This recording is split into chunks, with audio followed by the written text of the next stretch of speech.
Does Jesus, as I speak today, ever need to get haircuts?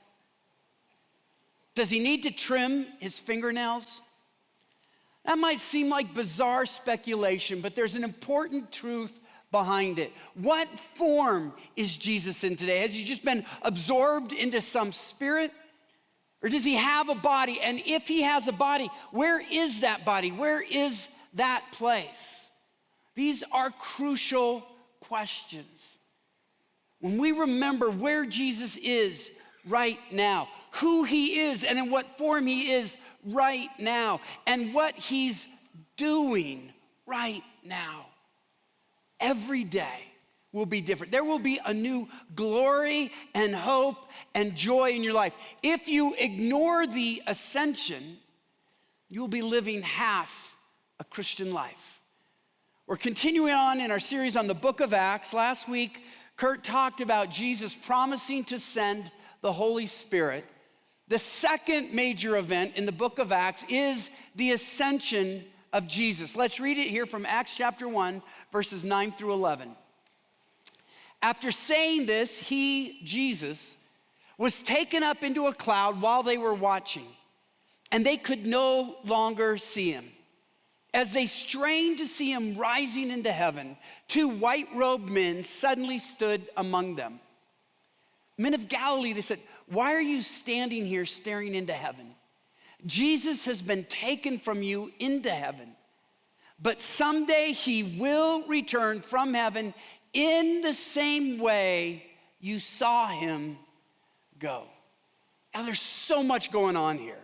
In historical context, in the first century, when a Roman emperor would die, people would sometimes say they saw his spirit ascend into heaven. That was sort of a sign of his supposed divinity. In fact, even today, if you go to the north side of the Forum in Rome and you look under the Arch of Titus, a Caesar from the 80s, and you look up, there's an inscription of where Titus's spirit is apparently ascending into heaven. The authors, it's really a throwdown here. Luke is clearly laying out Jesus is altogether different. It's not a spirit that people see ascending in heaven. It is his actual body that is going there. And so the angels have to appear to explain to disciples what's going on. I mean, think about all of this. They had lived with Jesus for 3 years. And not to be indelicate, but he lived in a real body. They had seen him sweat. It's fair to assume they might have heard him burp or even snore in the middle of the night. I don't know. And then they saw that body crucified. Shockingly, they saw him after he was resurrected, and they knew it was a physical body, because remember, he ate fish, and then he said, "Touch my hands where the wounds were, touch my side." And then for 40 days after the resurrection, he kept appearing, and there was this, well, here it is. And so the angels are explaining what had happened, and I love this, because it really gives a journalistic integrity to the biblical narrative. We should expect them to be just amazed and dumbfounded. How has this happened? And then the angels are making it very clear. Now, you shouldn't keep expecting to appear in the body. He's sending you his spirit. This is it. He's now ascended. When he comes back, it will be at the fulfillment of all things that we see him. So what the ascension tells us very clearly is that the incarnation continues. Jesus' incarnation continues. I don't know if he needs haircuts. I don't know if he has to trim his fingernails. But it's significant and it's important that we know it's a physical body that you could see and touch. And we're going to explain why that matters. He is not a Christ spirit or just a historical figure or a principle. He has a glorified body and he lives in a place. Where is that place? It's the heavenly realms. Ephesians 1:20 through 21, God raised Christ from the dead and seated him at his right hand in the heavenly realms, far above all rule and authority, power and dominion, and every name that is invoked, not only in the present age, but also in the one to come. There has never been a ruler, there's never been a figure, there never will be one who is higher than the ascended Jesus. Well, what are these heavenly realms? The Bible gives us a few glimpses. You might remember the story of Elisha. He's surrounded by a king who comes with many soldiers to take him, and it's Elisha's servant is freaking out. And Elisha prays that God would open up his servant's eyes so that he could see in the heavenly realms all of the angels protecting them. I know people say, well, that's just biblical stuff. But most of us have heard of someone, and some of you have been in the room when this happened, where they were just on that twilight from death to the new life. And what do they say? Oh, there's Jesus, or there's somebody that they know has already passed on. It's so common. It happens too much for us just to pretend this is some psychological trick.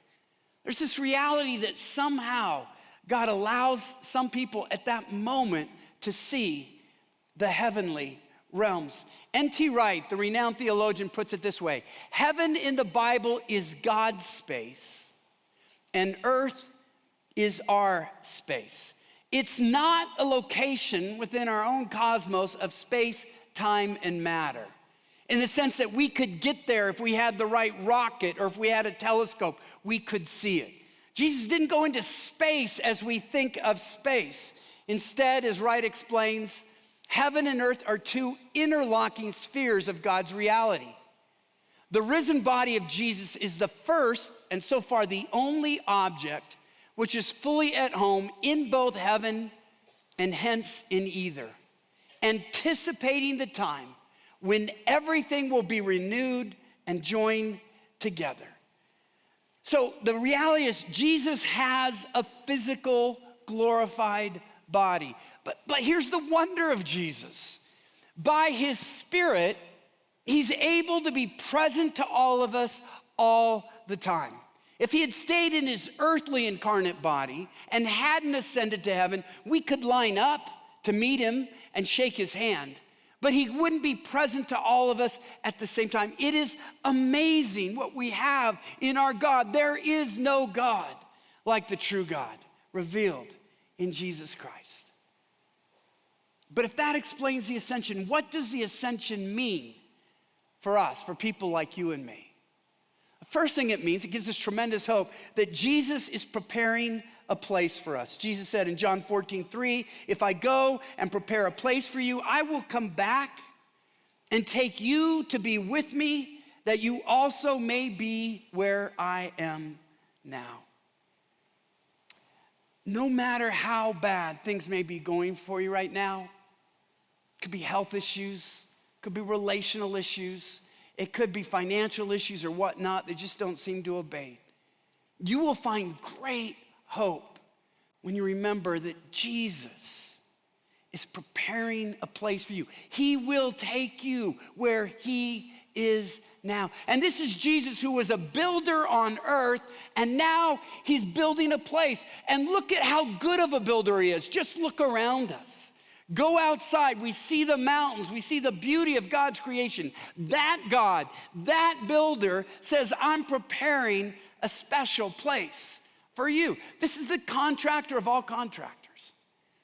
Lisa and I have lived a lot with contractors last couple years. We bought a home in Centennial, a lot of you know this, 2 years ago. It was built in 1971, so we had a lot of work to do. There were just quirky things you find in an old house.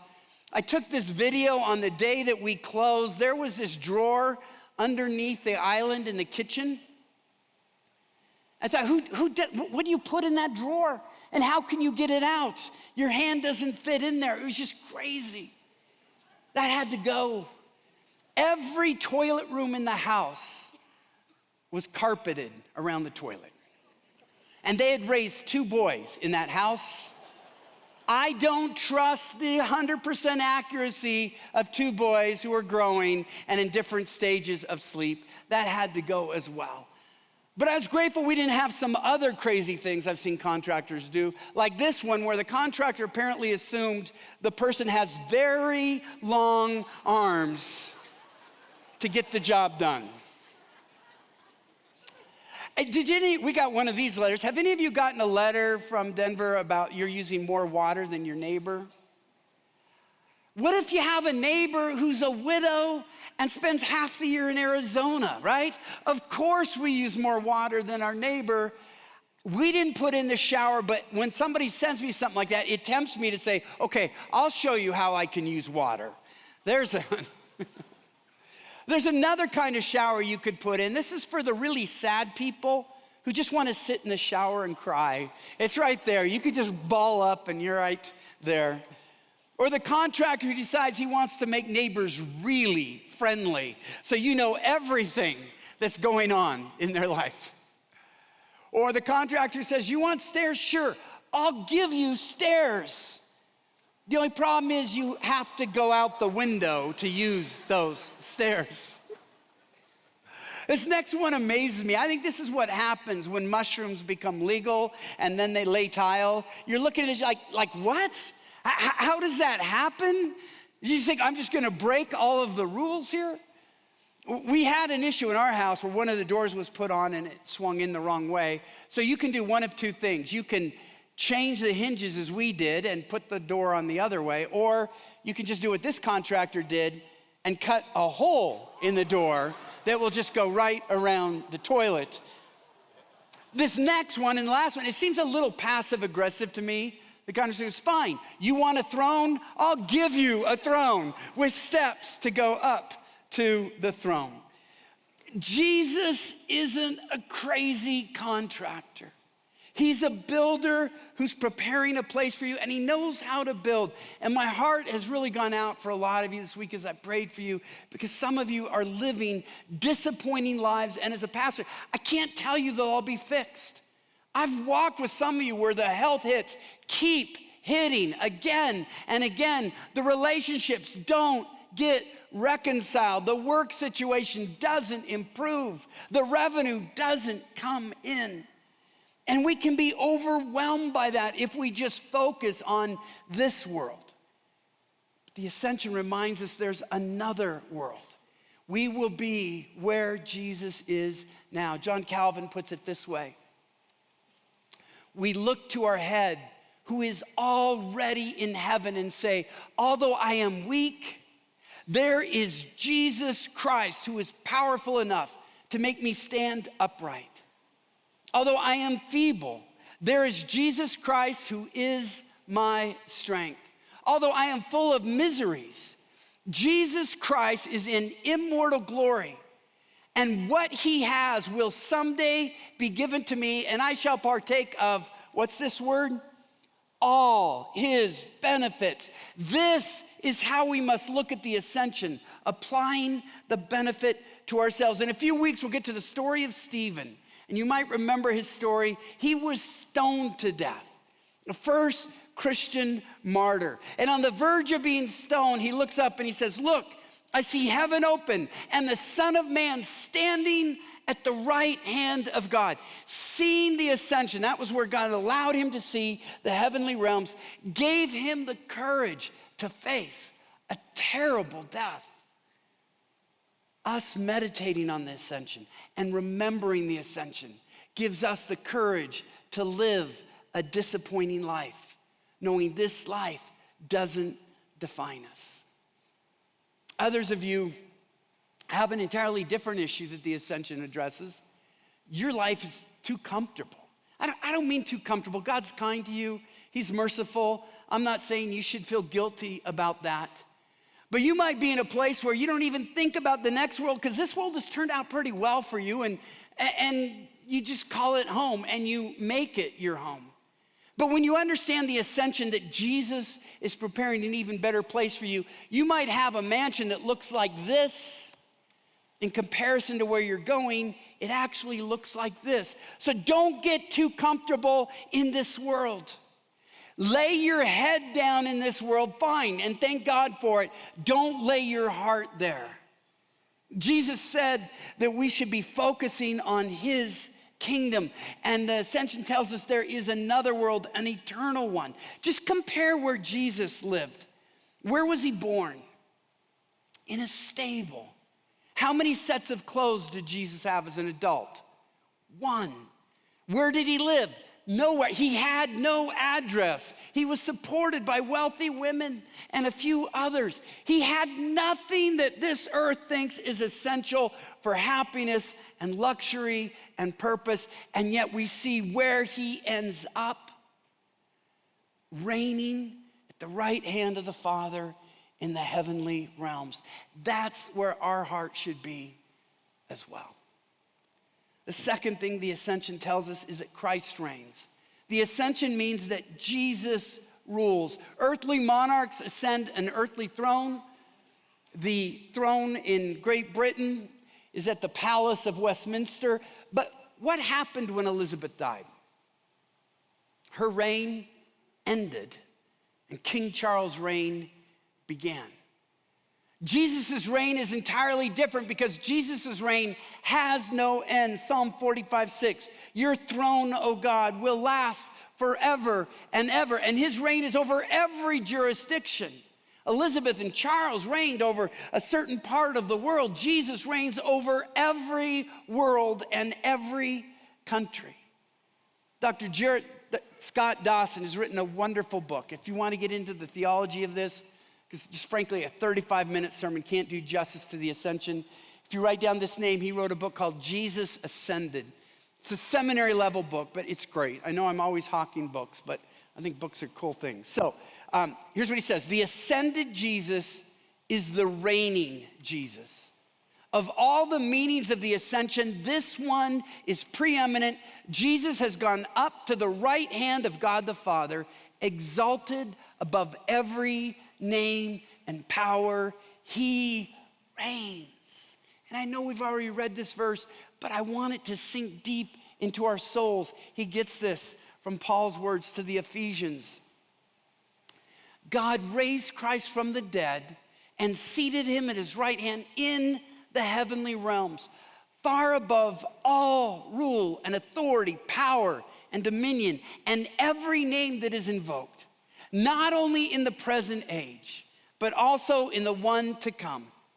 And God placed all things under his feet and appointed him to be head over everything for the church. He reigns for us. He rules for us. That's where we find our identity, which is his body, the fullness of him who fills everything in every way. And it's this talk of Jesus reigning that has always made me a little leery. It was a popular movement. It came from a book written about 100 years ago called What Would Jesus Do? And people would wear these bracelets, WWJD, What Would Jesus Do? And the thinking was we devote our lives to imagining what Jesus would do and then do exactly that. And you'd say, why would a pastor have a problem with that? Well, it's not so much that I have a problem with it. It's that I'm uneasy about the picture it gives us of Jesus. As if he just lived a life, he died, rose from the dead, and is forever hidden from us. And now we just kind of guess at what he did and how that would apply to us. Why would I ask, what would Jesus do? When I can go to the reigning Jesus and pray, Jesus, what are you doing now? How are you reigning? Where should I be giving my time and efforts? Because it's not that you did one thing, you continue to reign. And I want to acknowledge that. And when you live as Jesus reigns now, it gives us tremendous hope. And we need hope in this country. We really do. We're going to face a crazy year. Everybody knows that with the election coming up. I was supposed to have a book published this fall, and we put it off as I was talking with the publisher. We realized the election is going to soak up all attention and all focus. They said, let's not try to launch a book. So then we thought early spring. Then we thought, you know what? The inauguration is going to be just as chaotic, regardless of who wins. It's going to be just as crazy. Push off an entire year to next fall. But as I look at this crazy year, I'm going to make a prediction here, and this might shock you. I'm going to tell you who's going to win the election this November for U.S. presidency. And I know I'm being taped and recorded. You all can remind me of this, but I feel pretty confident in this prediction. The person who wins the election for presidency of the United States in November of 2024 will be, drumroll, a very flawed person. a very flawed person. Even if the leading candidates are wiped out and they bring in someone else, it will be a very flawed person. Now, I believe voting is important. I hope everybody here offers an informed vote. But it's because of that that I don't put my hope in anyone I vote for, nor do I despair if the person I vote for doesn't win. My hope isn't in a person I vote for. My hope is in the man I worship, Jesus Christ, ascended to the right hand of the Father, where he reigns above all rule, all authority, all election, any government, and any party. The church isn't dependent on any human election. Church lives off of the crucifixion, the resurrection, and the ascension of Jesus Christ. And that's where we place our hope and our joy. But then it gives us a convicting message. If that's true, I gotta ask you, are you ignoring Jesus' reign? Or are you just working with Jesus? See, if you don't remember the ascension, you might think, well, Jesus died and he rose from the dead, so my sins are forgiven. I'm on my way to heaven. I'm pretty good. That's half a Christian life. The ascension says we're to be involved in what Jesus is doing now. I hope what Barna says isn't true. They've done a study and it's probably true to life. But here's what Barna says. When asked to describe the ends they live for, the top items most American Christians reported were good health, a successful career, a comfortable lifestyle, and a functional family. The average Christian assumes that when we are happy, God is happy. A large majority of Christians contend that the true meaning of our earthly existence is to simply enjoy life and reap as much fulfillment as we can from our daily pursuits.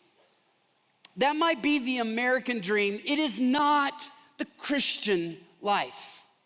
Jesus says, I have something much bigger for you. I want you to, and I know I quote this verse all the time, but it is so central. Matthew 6:33, seek first, not a big house, not a fulfilling job, not even a happy family. Seek first the kingdom of God. Because God might provide for you the biggest, most comfortable mansion you could imagine. You will know you are unfulfilled because God created you for more than an earthly mansion. He prepared you to seek first his kingdom of eternal significance and eternal impact. And we shouldn't set our sights any less than that. The risen and ascended Jesus didn't ascend to get away from us. He ascended so that he could send his spirit so that we become his body on earth and we build his kingdom. Jesus is building his church and we are his body on earth. It's not just what we remember Jesus did. The ascension keeps reminding us of what he is doing. The third thing the ascension does, and I love this one, it gives us hope because of Jesus' prayers. Romans 8:34 says this, Jesus who died, more than that, who was raised to life, is at the right hand of God and is interceding for us. If you ever had any doubt, is Jesus for me? I'm not sure I'm the best friend to him. Jesus is for you. He's interceding for God if you have given him your life. And he's at the right hand of God. He is interceding for you, the Heavenly Father, and he's right there in the Heavenly Father's presence. Are you amazed by the access we have to the God of the universe through what Jesus has done and who he is? Now, some traditions talk about praying through Mary or praying to the saints. Why don't we do that here at Cherry Hills? Look at it this way. Why go to a county magistrate when you can go straight to the Chief Justice of the Supreme Court to plead your case? Especially when I'm not even sure the county magistrate can hear. Jesus says we don't need an intermediary. We can go straight to him. But I know we want that access, and sometimes we think, well, I want somebody that I really believe has a close relationship with God to pray for me so that maybe God will hear me. My father-in-law kind of did this on the day he died. He'd been battling cancer for 7 years. He called me up and said, Gary, would you just please ask God to let me go home today? I'm tired of fighting this. I know where I'm gonna be. I wanna be with Jesus. Would you please pray that he would let me go home? And God did bring him home that day. Well, I appreciated his plea, and I was glad to pray for him, and we should all pray for each other. He can go straight to Jesus, who is our advocate at the right hand of the Father, and our prayers will be heard. The fourth thing the ascension teaches us, this is so important. Jesus truly is the only way to the Father. There is no one else. Jesus' experience, his biography is completely unique. He existed before the creation of the world. No one else did. He, 2,000 years ago, became incarnate, took on the physical form of a body. That body was crucified. He rose from the dead in the same body. Now he's ascended to the heavenly realms where he lives in a glorified body. He is the only one who has done that. And so teaching and religion, it's not just about wisdom or principles or morality. You might be inspired by another religious teacher, that's fine. But there's no other teacher that can offer you salvation, because Jesus is the only one who is in the heavenly realms and has returned to the heavenly realms and knows the way. No other teacher even claims that, and no other teacher has fulfilled that. Jesus is really and truly the only way. And it's not just our only way to salvation. He is why we focus on him. We're not enamored by teachers or churches. Curtis said in this, we don't want to build this church on one person. We don't want to build this church on one team. We want to spend all of our time exalting Jesus, celebrating Jesus. And didn't the worship set do that in a great way? It's where we want our focus to be, because our hope is in Jesus, who is unique. He isn't one of many options. The ascension means he really and truly is the only option. He who descended is the one who also ascended far above all the heavens, that he might fill all things. On this Memorial Day weekend, we remember 400,000 service members who died fighting the Nazi regime. And they were brutal to the very end. Gerda was a Polish civilian taken prisoner by the Nazis. In the last few days of the war, this is after Hitler had already committed suicide. The Nazi soldiers knew it was over. They wanted to kill as many as they could before they were taken over. And so they had a bunch of these Polish women. They herded them into a factory, about 300 of them. And they sealed up the factory. Nobody could get out. And they set a timer connected to a bomb. As they had to leave, as the Allied forces were approaching, they wanted to get away, but they wanted to blow up the 300 women before the Allies got there. The women inside knew what was happening, but they couldn't do anything about it. They couldn't get out. And they really didn't have much strength to fight anyway. I mean, they were starved, they were malnourished and everything. But then a miracle happened. It started to rain. As the Nazi forces pulled out, the rain put out the timer that connected it to the bomb. The women figured out what had happened, and there was a moment reprieve, but then there was great dread throughout the night. Who's gonna come to us first? Will the Nazis come back to blow us up and finish the job? And so in the morning, when they heard some machinery, Gerda looked out and she was anxious, and her heart leapt because she saw a white star on a Jeep. She goes, these are the American forces. We're gonna be okay. American forces sent in a soldier named Kurt Weissman because he could speak German. And he went up to Gerda and started talking, and almost immediately, Gerda said to Kurt, we're Jews, you know. We're all Jews in here. Why would a woman say that? Just as they're about to be saved?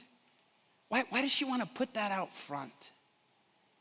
And the sad thing is, it betrays the reality that for 10 years, they were treated as the refuse of the world. Vermin, less than human. Before she got her hopes up, before the other women got their hopes up, before he so-called wasted his time, she wanted him to know, before you go to the trouble, maybe you just want to pass on by because we're all Jews here.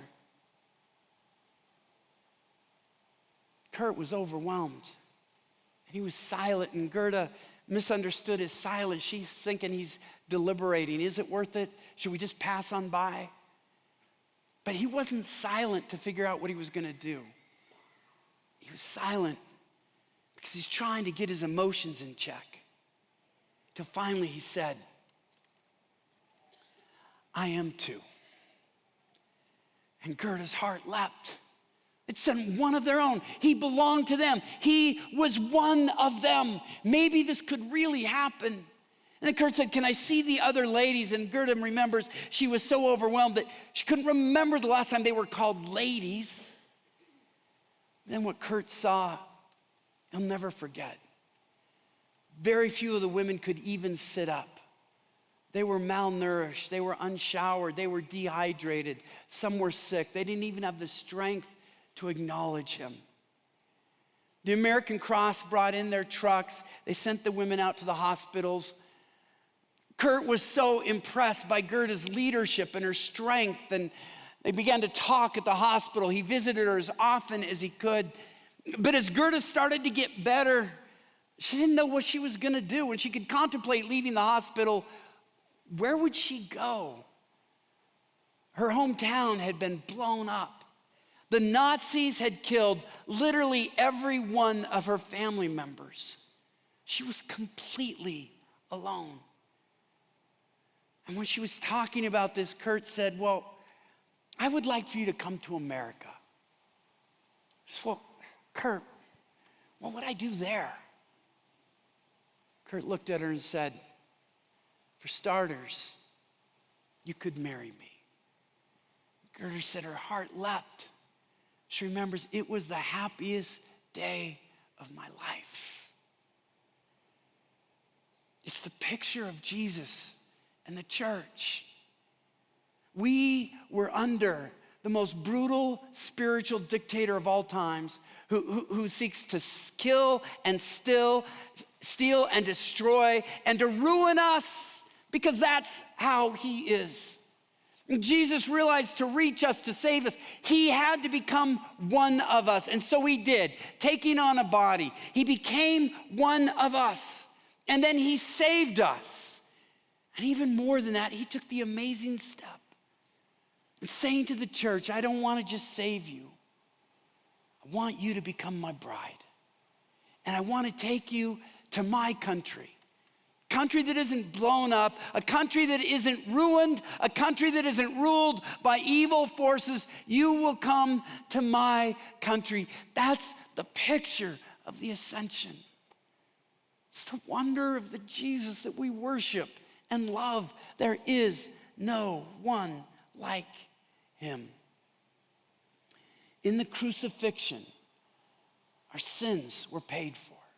In the resurrection, death was defeated. In the ascension, we have purpose and hope.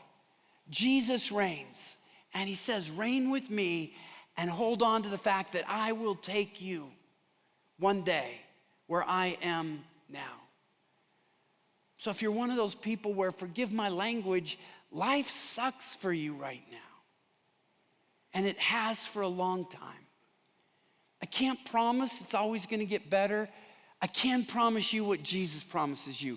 He is preparing a place for you. If you could see that place, knowing that every day takes you 24 hours closer, you would live with joy and you would live with happiness, even if this world keeps disappointing you. Others need the assurance that Jesus is praying for you. He's interceding for you. You are not on your own. He hasn't forgotten you. He's at the right hand of the Father, and you can go to him directly. Some of you need to remember that Jesus reigns. You've sort of settled into the fact that he died and he rose from the dead, so now you can just go about your life. No, no, no. He reigns now, and he wants to reign with you. be a part of what he's doing. For those of you who are new to the faith, I hope you see that it also means he really and truly is the only way. If you want to know how to meet him, we're going to have Trailhead at the end of this to my left and your right, where someone can take you. I want us to get this truth buried deep into our minds and souls. So let's reread Calvin's quote together, shall we? Please read it with me. We look to our head who is already in heaven and say, although I am weak, there is Jesus Christ who is powerful enough to make me stand upright. Although I am feeble, there is Jesus Christ who is my strength. Although I am full of miseries, Jesus Christ is in immortal glory, and what he has will someday be given to me, and I shall partake of all his benefits. This is how we must look at his ascension, applying the benefit to ourselves. The only response for this church is to give Jesus a round of applause, recognizing who he is and what he's done and where he is right now. Jesus, we thank you.